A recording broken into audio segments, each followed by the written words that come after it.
Morning students. आज हम class 12th chemistry की थर्ड लेक्चर पढ़ने जा रहे हैं। मैंने इसमें आपको हैलोजन व्युत्पन्न का नामकरण हैलोजन व्युत्पन्न का नामकरण सिखाया।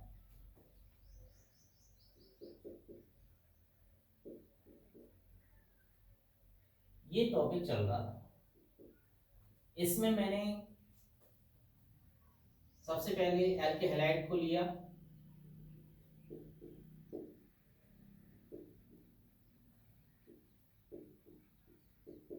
एल्किल हैलाइड साधारण नाम सिखा रहा था मैं, साधारण नाम सिखा रहा था। एल्किल हैलाइड का साधारण नाम एल्किल हैलाइड ही है। ये चीज मैं आपको सिखा रहा था और कैसे बनता है ये सब पॉइंट्स मैंने आपको मेंशन करवाए थे कि एल्किल समूह का नाम लिखेंगे, फिर हैलोजन का नाम हैलाइड के रूप में लिखेंगे, ठीक है।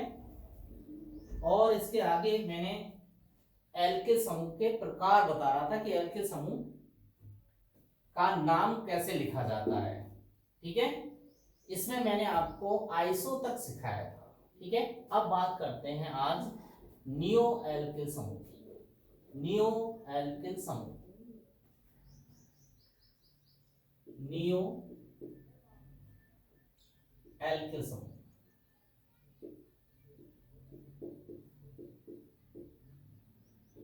यानी ऐसा एल्किल समूह जो नियो होता है वो क्या होता है, ठीक है,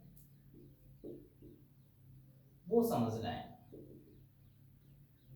नियो एल्किल समूह किसे कहेंगे, कल मैंने बताया था कि इसमें, कल मैंने आइसो के लिए समझाया था, बस उसी के आगे की डेफिनेशन बन जाएगी। इसमें कार्बन श्रृंखला के अंतिम सिरे से दूसरे कार्बन पर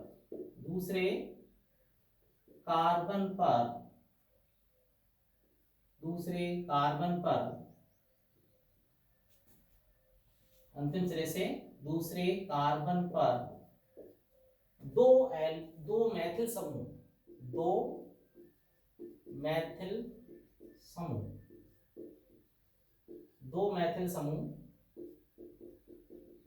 जुड़े होते हैं।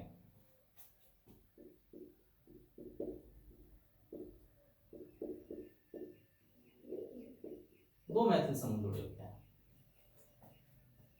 देखिए कैसे, मान लो ये यौगिक के अंदर एल्किल समूह है जिसमें ये कार्बन श्रृंखला है, इसके इस सिरे से, ये अंतिम सिरे से मान लो यहाँ से दूसरे कार्बन पर कितने मैथिल समूह जुड़ गए हैं, दो मैथिल समूह जुड़ गए हैं, ठीक है। श्रृंखला ऐसे ही कर सकते हैं हम, ठीक है। तो इस समूह को हम क्या कहेंगे, नियो एल्किल समूह कहेंगे। अब नियो एल्किल समूह के लिए कंडीशंस क्या रहती हैं, शर्तें क्या रहती हैं, वो हमें समझना है। नियो एल्किल समूह के लिए शर्तें क्या रहेंगी ये हमें समझना है। शर्तें क्या है, देखो, पहली बात, कम से कम इस समूह में 5 कार्बन होंगे। कितने होंगे, यानी कम से कम, शर्तें क्या है, कंडीशंस क्या है, नियो एल्किल समूह होने के लिए शर्तें क्या रहेंगी, कम से कम कितने होंगे, 5 कार्बन हो, पहली बात, ठीक है। सेकेंड, एक कार्बन चतुष्क हो या एक चतुष्क कार्बन हो, एक 4 डिग्री कार्बन हो, ठीक है। जैसा कि इस पर देख सकते हो, ये देखो यहाँ पर 5 कार्बन है, 1 2 3 4 और 5, ये कार्बन कैसा है, 4 डिग्री है, ठीक है। और ये जो संरचना दिख रही है हमें, 5 कार्बन की जो संरचना दिख रही है, ये श्रृंखला के अंत में, यानी कह सकते हैं हम कि जो एल के समूह है उसके एंडिंग पर हमें दिखाई देना चाहिए, यानी ये एंडिंग कंडीशन होनी चाहिए। ठीक है, इन श्रृंखला के अंत में, यानी श्रृंखला के अंत में ये संरचना दिखे हम, ये वाली, ऐसे ये वाली दिखे, ये एंडिंग पर ही होनी चाहिए। ठीक है, ये कैसे, कौन सा नियो नहीं होगा, ये वाला नहीं होगा। मान लो ऐसे मैंने लिखा, या मैंने CH3 लगा दिया, ये CH3, इसको आप नियो नहीं कहेंगे, ये नियो नहीं होगा, केवल एंडिंग, यानी मैंने कहा कार्बन श्रृंखला के अंतिम सिरे से दूसरे कार्बन पर, कितना, दूसरे कार्बन पर ही मैथिल समूह होने चाहिए दो, इसके अलावा अलग अलग कुछ बन रहा है तो वो नियो में शामिल नहीं होगा। ठीक है, तो अब हम इसके एग्जांपल लेते हैं।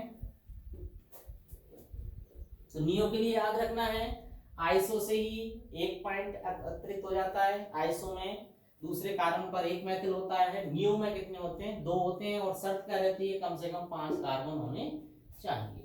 ठीक है, जैसे अब हम लिखते हैं, ये बन जाता है हमारा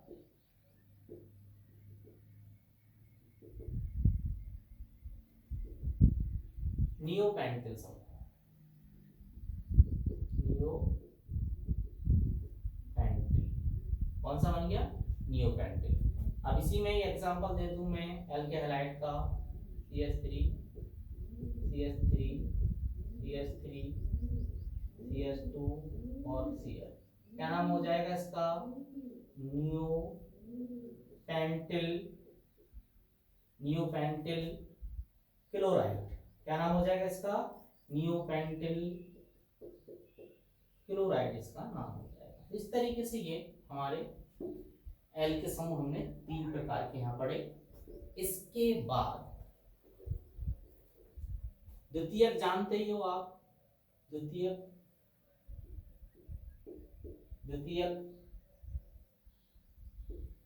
एल के समूह, द्वितीयक एल के समूह, द्वितीयक एल के समूह कौन सा होगा, जिसमें द्वितीयक कार्बन, सेकेंडरी कार्बन, जैसे ये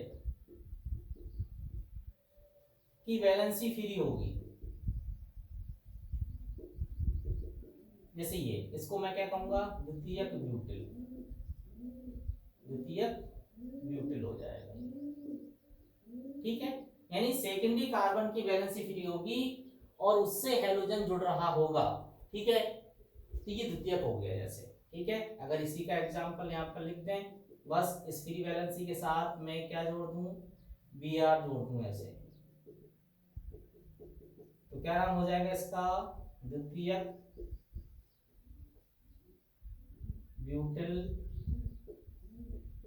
ब्रोमाइड हो जाएगा, द्वितीयक ब्यूटिल ब्रोमाइड इसका नाम हो जाएगा। समझ रहे हैं, देखो द्वितीयक में बस हमें, जैसे हमने एल के हैलाइड 3 प्रकार के पढ़े, प्राथमिक, द्वितीयक और तृतीयक, तो इसमें बस हमें ये पहचानना है द्वितीयक के लिए, क्या हैलोजन द्वितीयक सेकेंडरी कार्बन से जुड़ रहा है। तो जो एल के समूह बचा हुआ है वो हमारा कैसा है, वो हमारा कैसा है, सेकेंडरी यानी द्वितीयक है। सही है ना, यानी सेकेंडरी कार्बन की वैलेंसी फ्री है और ये वैलेंसी किसी दूसरे हाइड्रोजन परमाणु के साथ पूरी हो रही है, तो ये जो एल्किल समूह बचा ये हमारा क्या कहलाएगा, द्वितीयक एल्किल समूह होगा। जैसे यहाँ द्वितीयक ब्यूटिल हो गया। ठीक है, चलो अब इसी तरीके से हम तृतीयक एल्किल समूह पढ़ते हैं। तृतीयक, इसमें भी किसकी वैलेंसी फ्री होगी, तृतीयक कार्बन की, 3 डिग्री कार्बन के साथ हाइड्रोजन जुड़ेगा। जैसे ये वैलेंसी फ्री है यहाँ, जिसके साथ हाइड्रोजन जुड़ जाएगा, जो दिखाने में मैंने ऐसे दिखा दिया है। ठीक है, तो इसका नाम क्या हो जाएगा, तृतीयक ब्यूटिल हो जाएगा। क्या नाम हो जाएगा इसका, तृतीयक ब्यूटिल, तृतीयक ब्यूटिल। ठीक है, और इसी में अगर मैं एग्जाम्पल यहाँ लिख दूं, एल के हैलाइड का एग्जाम्पल CH3 CH3 CH3 और ये Cl, तो क्या नाम हो जाएगा इसका? तृतीयक ब्यूटिल क्लोराइड। तृतीयक ब्यूटिल क्लोराइड इसका नाम हो जाएगा। ठीक है, इस तरीके से हम इनको लिख सकते हैं। तो ये हमारे हो गए एल्केन समूह। ठीक है, अब इनके बाद हम बात करते हैं एलिल समूह की। एलिल समूह, एलिल समूह हमारा कौन सा है? देखो मैंने एलिलिक हैलाइड पढ़ाए थे, ये समूह कौन सा है? एलिल है, एलिल समूह है। और एलिल समूह में ही अगर हम अब साधारण नाम लिखने के लिए यहाँ पर क्या जोड़ते हैं? Br, जिसका नाम क्या है? Allyl bromide. ठीक है, तो ये आपका एलिल समूह भी हो जाएगा। ऐसे ही वाइनिल, ऐसे ही वाइनिल समझाया था मैंने, वाइनिल समूह। तो वाइनिल समूह में भी ये स्ट्रक्चर होती है वाइनिल समूह की। ठीक है, ये वाइनिल समूह है, वाइनिल समूह। ठीक है, यानी कार्बन कार्बन डबल बॉन्ड आपका यहाँ पर होगा। ठीक है, और उससे नेक्स्ट हेलोजन कोई, या हेलोजन ही जोड़ना है हमें यहाँ पर। ठीक है ना, तो जैसे CH2 डबल बॉन्ड CH और यहाँ क्या लगा दूं Cl, तो क्या हो जाएगा? Vinyl chloride. साधारण नाम क्या हो जाएगा इसका? Vinyl chloride. ठीक है, तो ये हमने कुछ साधारण नामों की चर्चा की। ठीक है, बेंजील समूह कौन सा होता है? बेंजील समूह की बात कर लें। बेंजील समूह, ठीक है, बेंजील समूह हमारा ये होता है, इसमें एरोमेटिक वाले रिंग जो है उसके साथ CH2 जुड़ा हुआ है ऊपर। ठीक है, तो ये बेंजील समूह है, बेंजील समूह। और इसी के साथ में क्या जोड़ दूं? ऊपर क्लोरीन जोड़ दूं। समझा रखा है वैसे मैंने सारा। तो क्या नाम हो जाएगा इसका? बेंजील क्लोराइड। क्या नाम हो जाएगा इसका? बेंजील, बेंजील क्लोराइड। बेंजील क्लोराइड नाम हो जाएगा। ठीक है, इस तरीके से।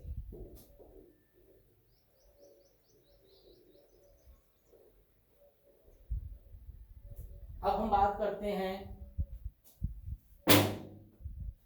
नेक्स्ट जो पॉइंट आता है हमारा वो आता है IUPAC नामकरण। साधारण नाम क्लियर हो गया। अब हमारा आता है IUPAC नामकरण। ठीक है, IUPAC नाम हमने 11th में 10th में सभी में सीखे हैं। ठीक है, IUPAC नामकरण की अंतरराष्ट्रीय पद्धति है इंटरनेशनल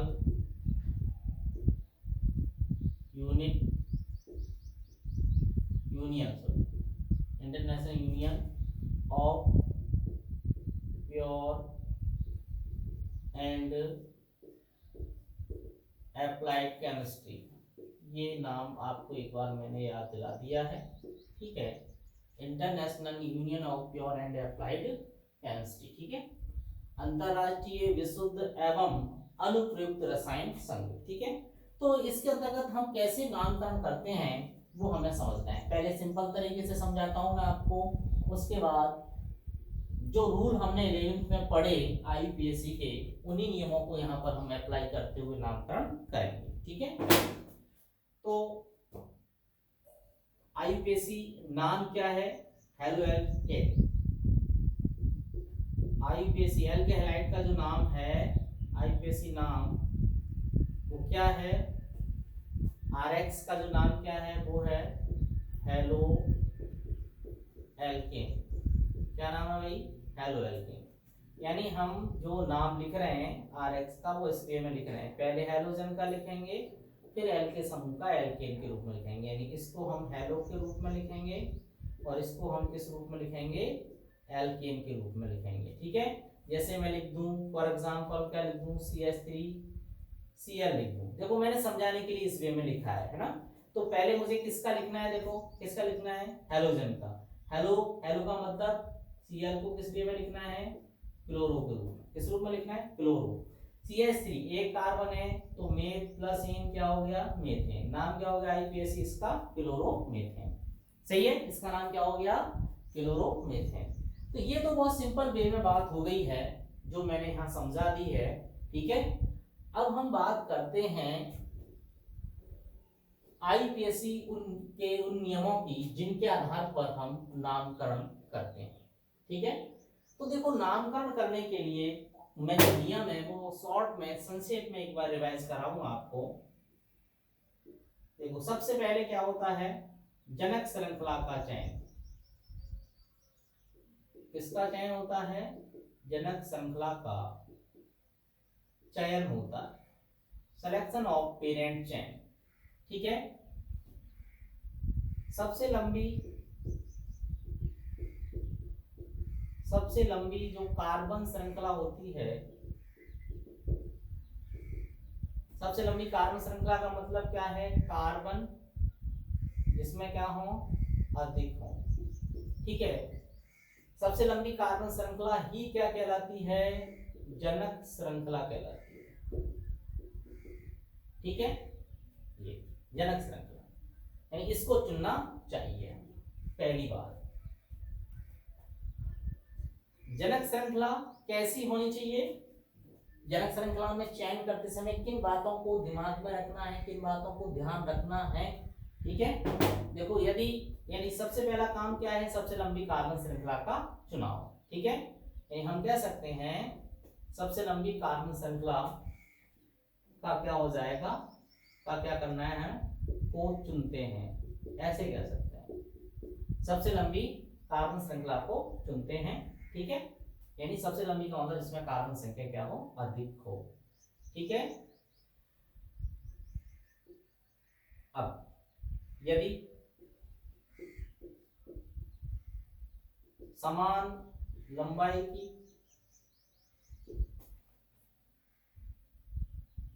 समान लंबाई का मतलब समान कार्बन संख्या,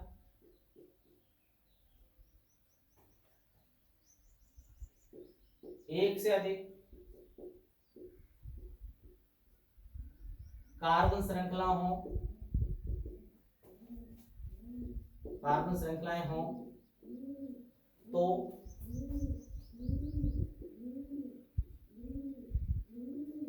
उसको चुनते हैं, उसको जनक श्रृंखला के रूप में चुनते हैं, उसको जनक श्रृंखला के रूप में चुनते हैं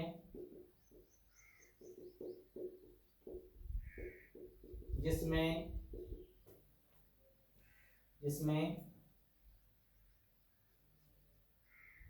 अधिक प्रतिस्थापी हो, अधिक प्रतिस्थापी हो। ठीक है, क्या हो, उसमें अधिक प्रतिस्थापी मौजूद हो। ठीक है, अब अगली बात, यदि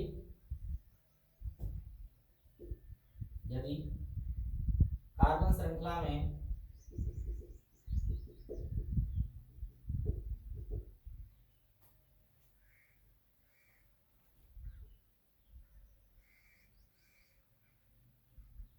यदि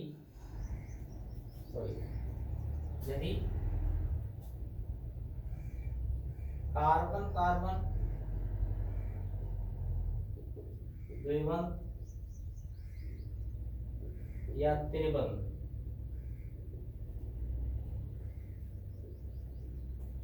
हो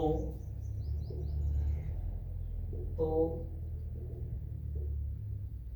इन्हें भी जनक श्रृंखला में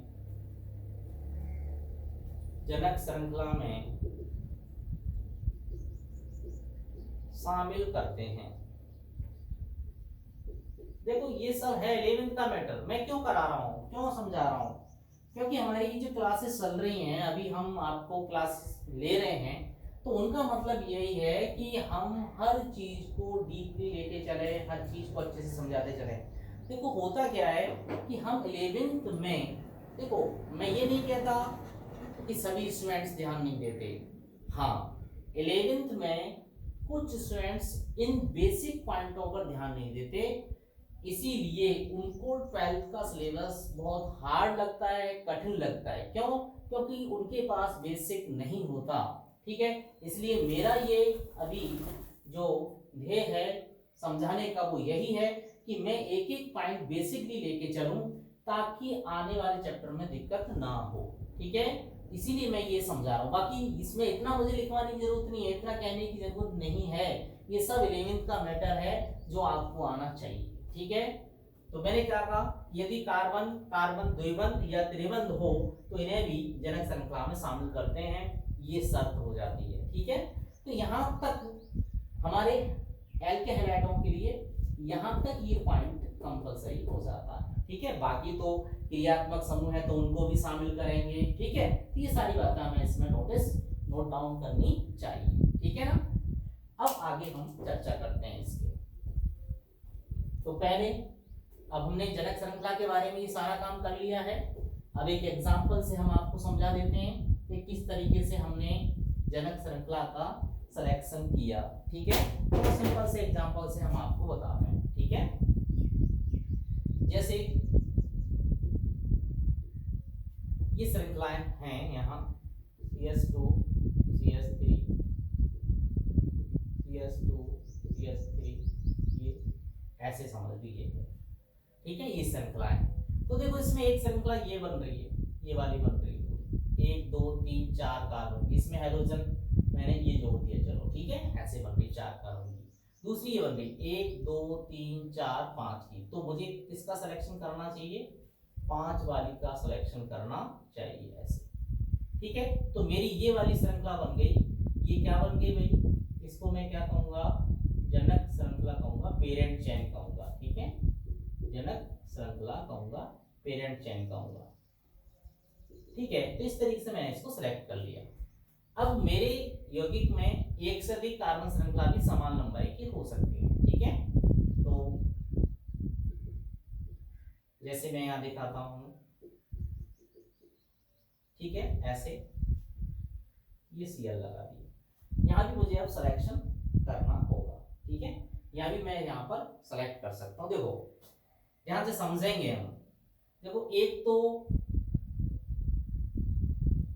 जो श्रृंखला बन रही है वो 3 कार्बन की ये बन रही है, ऐसे इस वे में बन रही है, मतलब मैं ऐसे दिखा दूं ऐसे। ठीक है, ये बन रही है 1 2 3।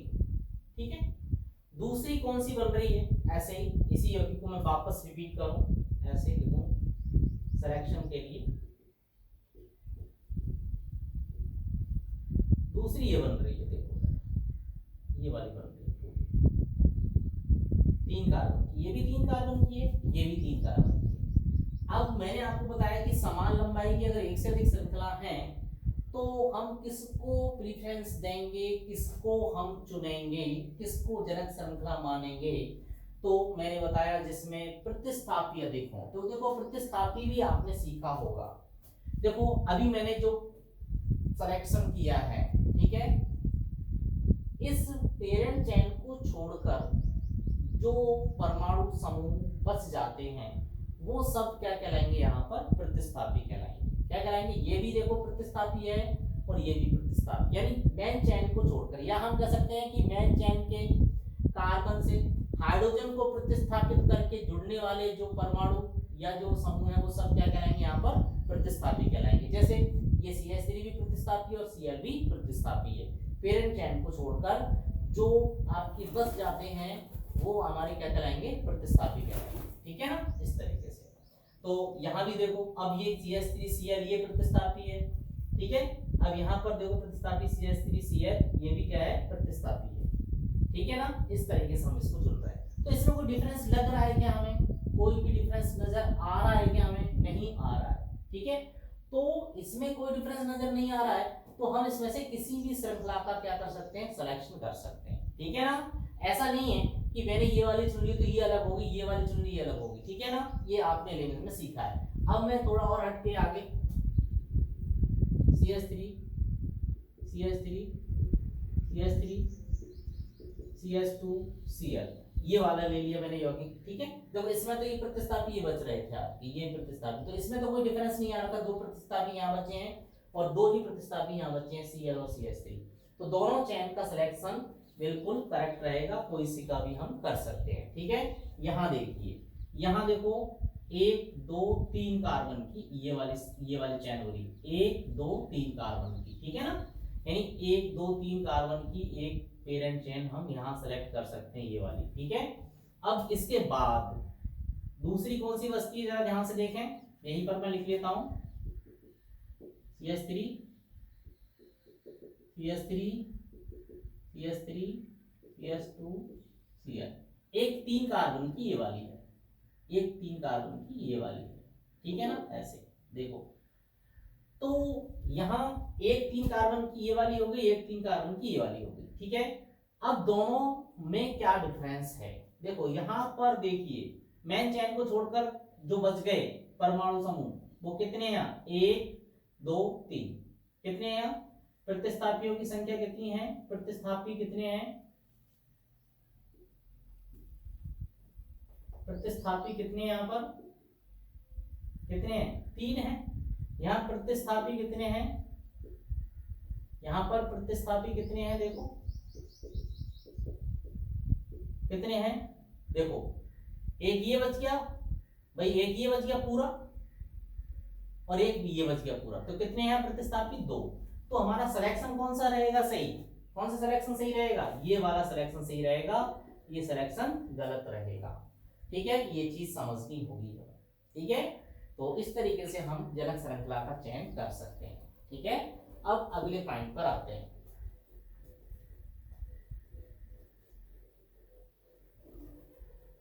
अगला बिंदु है हमारा जनक श्रृंखला में कार्बन परमाणुओं का अंकन, यानी मैं संक्षेप में क्या दूं, नंबर 2 बिंदु कि कार्बन परमाणुओं का अंकन, यानी जनक श्रृंखला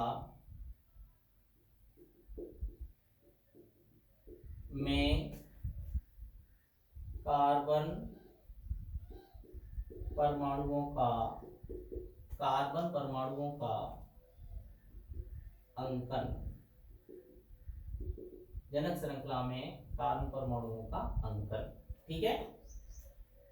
तो देखो इसके लिए एक नियम होता है, लोएस्ट रूल होता है इसके लिए, क्या होता है, लोएस्ट रूल, यानी जो भी अंकन हो, कार्बन परमाणुओं को जो अंक दिए जाएं वो कम से कम दिए जाएं, ये एक नियम है। किनके लिए कम से कम अंक दिए जाएं वो चीज ध्यान रखनी है, यानी लोएस्ट रूल का मतलब निम्नतम अंक देने हैं, इसका मतलब किसको देने हैं, कैसे देने हैं, ये चीज समझनी है। देखो ये चीज तो हमें बहुत अच्छे से पता है कि सीधी सी बात है, अंकन कार्बन श्रृंखला के उस सिरे से करते हैं, उस सिरे से करते हैं जिधर से प्रतिस्थापियों को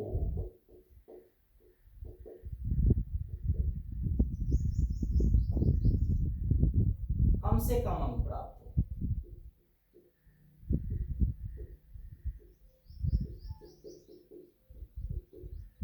कम से कम अंक प्राप्त हो। तो स्टार्टिंग प्रतिस्थापी की क्या हो, कम से कम अंक प्राप्त हो प्रतिस्थापी को, तो उधर से हम अंकन करेंगे। जैसे CH3 CH2 CH2 Cl, प्रतिस्थापी कौन सा है, ये है, तो 1 2 3, तो हम यहां से इसको अंकन करेंगे, इधर से ही करेंगे, यानी इधर से, ठीक है। क्योंकि ये प्रतिस्थापी है, ये प्रतिस्थापी है ना, हैलोजन को प्रतिस्थापी ही माना जाएगा। मैं बताऊंगा किस किस को प्रतिस्थापी मानेंगे। तो इसको क्या मिल रहा है, कम से कम अंक मिल रहा है, तो प्रतिस्थापियों को क्या मिलना चाहिए, कम से कम अंक मिलना चाहिए। ठीक है, ये नियम है। अब अगला पॉइंट देखो, जो अंक मिल रहा है प्रतिस्थापियों को, जो अंक मिल रहा है, जैसे Cl को 1 मिल रहा है, 1 क्लोरो, क्या मिल रहा है इसको 1, तो ये जो अंक मिल रहा है इस प्रतिस्थापी को 1 क्लोरो में लिखूंगा, इसका नाम मैं आगे सिखाऊंगा 1 क्लोरो, और इसका नाम क्या हो जाएगा, प्रोपेन हो जाएगा। तो जो 1 मिल रहा है ये, इसके लिए इस अंक को लोकेंट कहते हैं। क्या कहते हैं, लोकेंट, इंग्लिश में क्या बोलते हैं, लोकेंट कहते हैं। ठीक है ना। तो अगला पॉइंट क्या आ रहा है, यदि दो प्रतिस्थापियों को समान लोकेंट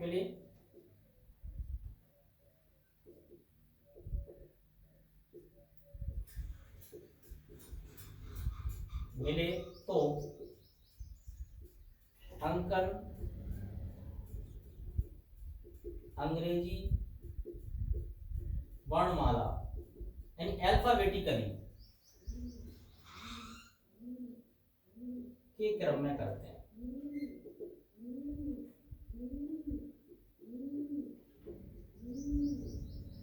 ठीक है, कहने का तात्पर्य ये हुआ कि हमारे दो प्रतिस्थापी हैं और अंकन कर रहे हैं, तो दोनों को समान लोकेंट मिल रहा है। कैसे मिल रहा है, तो फिर हम अंकन के लिए वरीयता किसकी देंगे, अंग्रेजी वर्णमाला में उनके नाम का पहला अक्षर, जिसका पहला अक्षर पहले आएगा उसको कम से कम अंक देंगे।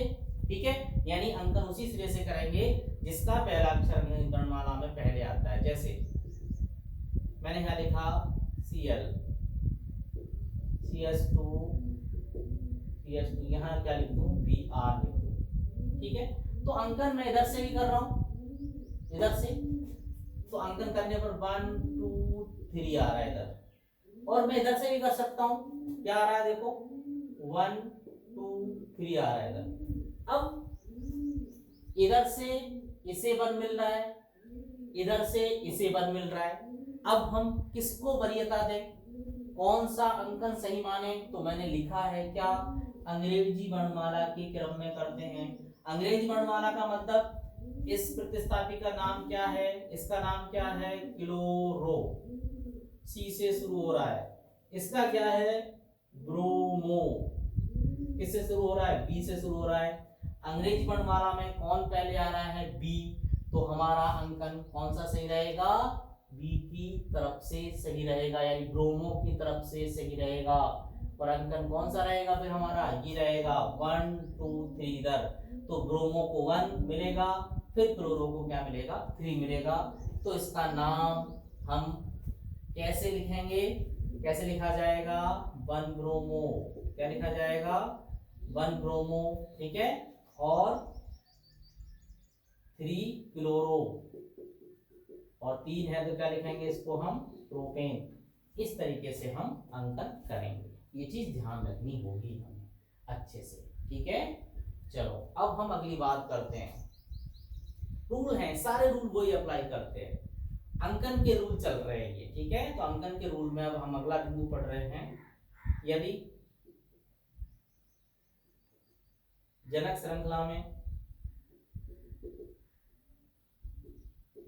द्विबंध या त्रिबंध हो, तो इनको कम से कम अंक देते हैं।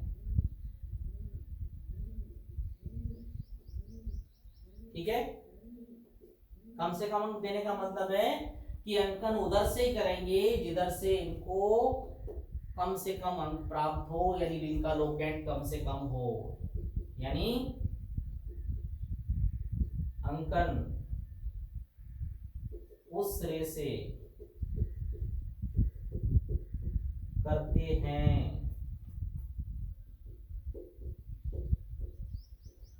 जिधर से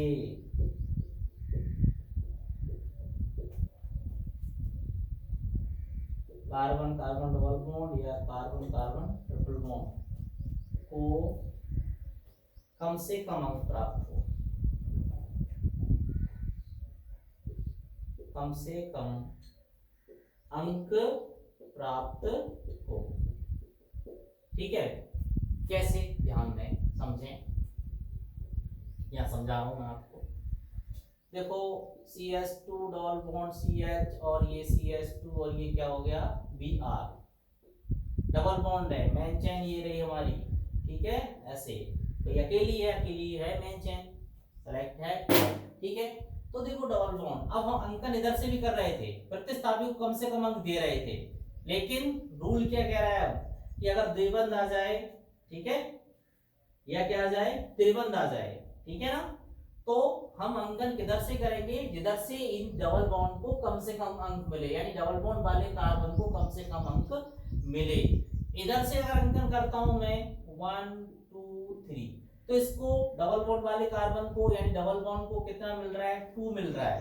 ठीक है, अगर मैं इधर से अंकन करता हूं, इधर से 1 2 3, तो इसको क्या मिल रहा है, 1 मिल रहा है। अब की बार क्या मिल रहा है, देखो 1 मिल रहा है, तो कम कौन सा हुआ, 1, तो अंकन इधर से होगा, इधर से होगा, ना कि इधर से, तो ये गलत था, ये वाला सही है। ठीक है ना, फिर क्या हो जाएगा, देखो नाम लिखने के लिए 3 ब्रोमो, ठीक है, और कितने कार्बन है, 3, प्रो 1 पर है, 1 वाले को ऐसे लिख देंगे प्रोपीन, तो क्या नाम हो जाएगा, 3 ब्रोमो प्रोपीन हो जाएगा। ठीक है ना, इस तरीके से। अब एक चीज और बता दें, देखो यदि, देखो मैं स्ट्रक्चर लिख रहा हूं, ध्यान से समझें, CH2 डबल बॉन्ड CH,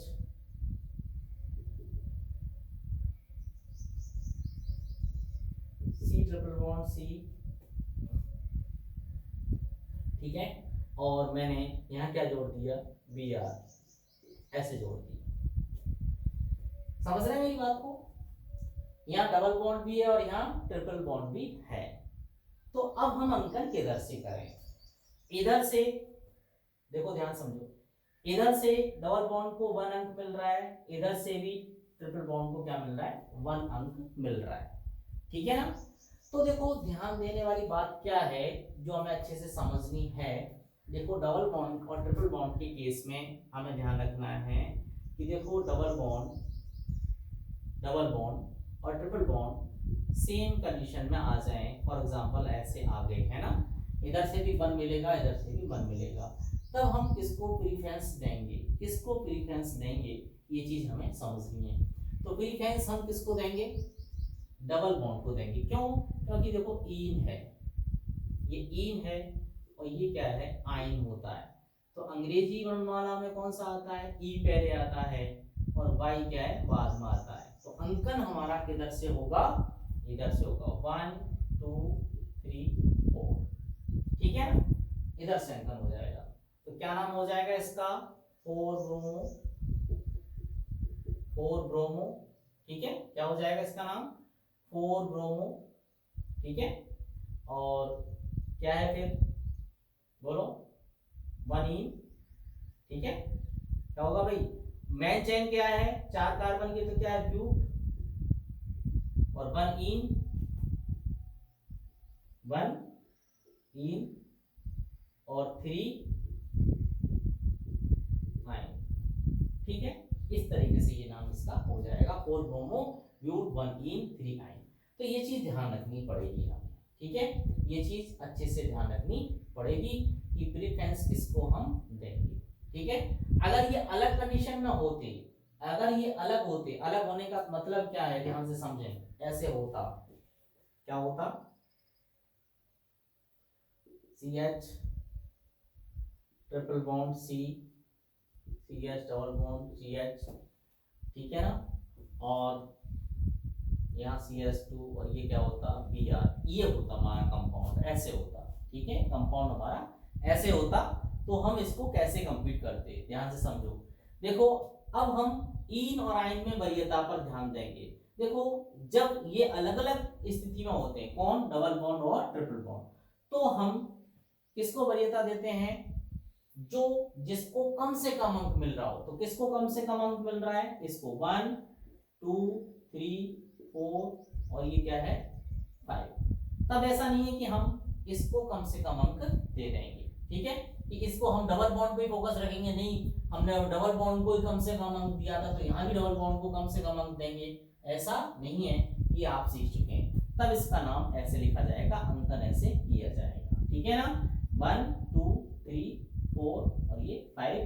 तो क्या हो जाएगा भाई, ध्यान समझे, क्या हो जाएगा, देखो 5 ब्रोमो, 5 पर क्या है ब्रोमो आ रहा है, और आगे क्या हो जाएगा, देखो ध्यान से समझें, कितने हैं 5, तो पेंट, इन कितने पर आ रहा है, इन कितने पर आ रहा है, ध्यान समझो, कितने पर आ रहा है 3 पर, ठीक है ना, कितने पर आ रहा है 3 पर, तो 3 इन, ठीक है 3 इन भाई 1 2 3 पर डबल बॉन्ड आ रहा है ना, तीसरे कार्बन पे डबल बॉन्ड है, ठीक है, तो 3 इन और क्या हो जाएगा फिर हमारा 1 आइन, क्या हो जाएगा 1 आइन। इस तरीके से ये नाम हो जाएगा 5 ब्रोमो पेंट 3 इन 1 आइन, ठीक है, ऐसे इसका नाम लिख सकते हैं। तो ये थोड़ी सी मैंने एक्स्ट्रा समझा दिया, जो आपसे कोई कंसल्ट करे तो, ठीक है। अब हम आगे चलते हैं। तो ये हो गई बात किसकी, अंकन करने की, ठीक है। अब हम जो नाम लिख रहे हैं, ये नाम लिखा, इसका एक सीक्वेंस होता है, क्या होता है, इसका एक सीक्वेंस होता है, एक क्रम होता है जो हमें ध्यान रखना चाहिए, ठीक है। नाम का एक क्रम होता है, जैसे हम किसी का नाम लिखते हैं, जैसे लिखते हैं भाई सोहन सिंह यादव लिखते हैं, मान लो ये नाम लिखना है, तो इसमें अगर मैं कुछ गड़बड़ कर दूं, जैसे मैं लिख दूं सिंह, पहले लिख दूं भाई, बाद में क्या लिख दूं सोहन, फिर क्या लिख दूं यादव, तो बहुत अजीब सा लग रहा है आपको, क्या लग रहा है, अजीब सा लग रहा है, ठीक है। तो ऐसे ही हमारा जो आईपीएससी नाम लिखा जाता है, उसमें भी एक क्रम होता है, एक सीक्वेंस होता है, उसी सीक्वेंस में हमें वो नाम लिखना चाहिए, ठीक है। देखो ध्यान से समझो, सबसे पहले आता है सेकेंडरी प्रीफिक्स, सेकेंडरी प्रीफिक्स, फिर आता है प्राइमरी प्रीफिक्स, फिर आता है इसमें वर्ड रूट, ठीक है, फिर आता है प्राइमरी सफिक्स, प्राइमरी सफिक्स, फिर आता है सेकेंडरी सफिक्स, क्या आता है, सेकेंडरी सफिक्स आता है, ठीक है। इस क्रम में नाम लिखा जाता है, ठीक है, इस क्रम में आईयूपीएसी नाम लिखा जाता है। ये किसको बताता है, ये हमारे सबस्टिट्यूएंट को बताता है, ठीक है, सबस्टिट्यूएंट को बताता है, यानी जिसको मैं हिंदी में कहूं तो किसको बताएगा, प्रतिस्थापी को, यानी सबसे पहले किसका नाम लिखा जाएगा, प्रतिस्थापी का लिखा जाएगा। उसके बाद ये किसको बताएगा, ये चक्रीय संरचना अगर है कोई, चक्रीय संरचना, चक्रीय श्रृंखला यदि है यौगिक में, तो क्या लगेगा, साइक्लो शब्द लगाएंगे, क्या लगाएंगे, सेकंड प्राइमरी प्रीफिक्स की जगह क्या लगाना है हमें, साइक्लो, ठीक है, साइक्लो शब्द लगाते हैं, साइक्लो शब्द लगाते हैं, ठीक है। ये किसको बताता है, ये जनक श्रृंखला को बताता है, ठीक है, यानी कार्बन संख्या को बताता है, किसको बताता है, कार्बन संख्या, यानी जनक श्रृंखला है उसमें कार्बन श्रृंखला क्या है, उस आधार पर हम मेत, उस आधार पर हम एथ, ठीक है, उस आधार पर हम प्रोप, ये सारे शब्दों का इस्तेमाल करते हैं, ठीक है। ये किसको बताता है, ये कार्बन कार्बन एकल बंध को बताएगा, कार्बन कार्बन डबल बॉन्ड को बताएगा, कार्बन कार्बन ट्रिपल बॉन्ड, मतलब यदि एकल बंध है तो एन लगा देंगे, डबल बॉन्ड है ई लगा देंगे, ट्रिपल बॉन्ड है तो क्या लगा देंगे, आइन, यानी एन यहीं पर आएगा, वर्ड रूट के बाद एन आएगा, इन आएगा, आइन आएगा, जो भी होगा वो यहाँ आएगा, ठीक है। अब सेकेंडरी सफिक्स जो किसको बताता है, ये बताता है क्रियात्मक समूह को। किसको बताता है, क्रियात्मक समूह को। फंक्शनल ग्रुप अगर कोई है जैसे OH तो ऑल आ जाएगा, ठीक है, जैसे CHO तो क्या आ जाएगा, L आ जाएगा, ठीक है ना। अभी हमारे एल्केहाइडों के लिए ये पोर्शन नहीं है, यानी इस पर हमें अभी खुद को केंद्रित नहीं करना है। बस हमारा फोकस कहाँ तक रहेगा, प्राइमरी प्रीफिक्स तक रहेगा।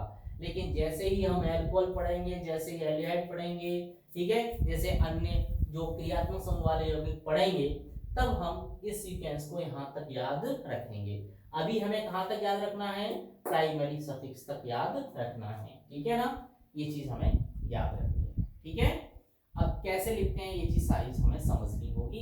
मैंने सारा आपको समझाया है ये सीक्वेंस, ठीक है ना। अब नामकरण के लिए हमारे पास और क्या क्या चीजें चाहिए वो हमें समझना है। देखो, प्रतिस्थापी हमेशा किनको माना जाएगा, हैलोजन हमारे प्रतिस्थापी ही हैं, ठीक है। तो प्रतिस्थापी में एल के समूह को माना जाएगा, हैलोजन को माना जाएगा, NO को, नाइट्रोसो को माना जाएगा, NO2 को माना जाएगा, एल्कोक्सी को माना जाएगा। ये हमेशा क्या होंगे, प्रतिस्थापी माने जाते हैं। इन्हें क्रियात्मक समूह नहीं माना जाता है, ठीक है ना भाई। प्रतिस्थापी एल्किल में मतलब क्या हो गया, जैसे CH3 हो गया, जैसे C2H5 कोई भी हो गया। ये क्या है, फ्लोरीन, क्लोरीन, ब्रोमीन, आयोडीन हो गए। ये नाइट्रोसो है, इसको क्या बोलते हैं, नाइट्रोसो। क्या बोला जाता है इसको, नाइट्रोसो बोला जाता है ना। क्या बोला जाएगा इसको, नाइट्रोसो। अब मैं इसको यहां से हटा देता हूं, ठीक है, नाइट्रोसो बोला जाएगा।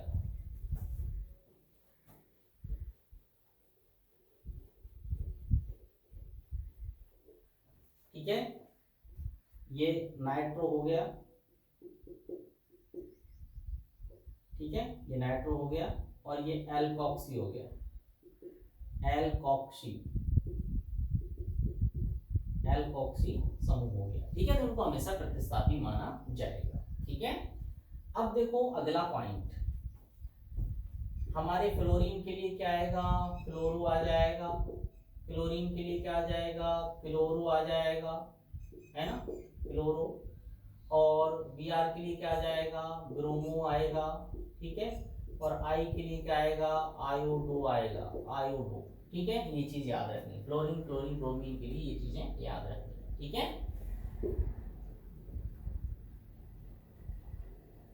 अब हम कोई नाम लिख लेते हैं, ठीक है, सारा समझ लेते हैं। जैसे इसके आधार पर मैं समझाऊंगा आपको, CH3, CH2, Cl, ठीक है। अंकन करने के लिए बताया मैंने, लंबी श्रृंखला चुनो, 3 कार्बन की चुननी है। कितने कार्बन की, 3 की। देखो यहाँ भी कोई चीज आ रही है, 1 2 3, भाई कार्बन कितने बैठ रहे हैं, 1 2 3, 1 2 3, 2 श्रृंखलाएं। किसको चुनेंगे, तो मैंने बताया कि जिसमें अगर मैं इसको चुन लेता हूं तो प्रतिस्थापी 1 बच रहा, बस इतना ही तो पोर्शन बच रहा, तो ये प्रतिस्थापी 1 बच रहा, ठीक है। और अगर मैं कौन सी चुन लूं, सीधी वाली, ये वाली, ये रही मेरी बेंच है, ठीक है। तो यहां से अंकन 1 2 3, ठीक है। तो 1 पर क्या है, क्लोरो है, 2 पर क्या है, मैथिल है। मेन चेन में कितने कार्बन आ रहे हैं हमारे, 3, तो क्या नाम हो जाएगा इसका, प्रोपेन, ठीक है। 1 क्लोरो 2 मैथिल प्रोपेन, ठीक है। ये चीज हमें याद रखनी है। तो यहाँ तक हमने नामकरण सीखा। कल में जो भी हैं उनको एक सारणीबद्ध तरीके से साधारण नाम, IUPAC नाम को करवाऊंगा। तो आज यहीं तक हमारी क्लास को क्लोज करते हैं, आपको अच्छे से समझना है, ठीक है।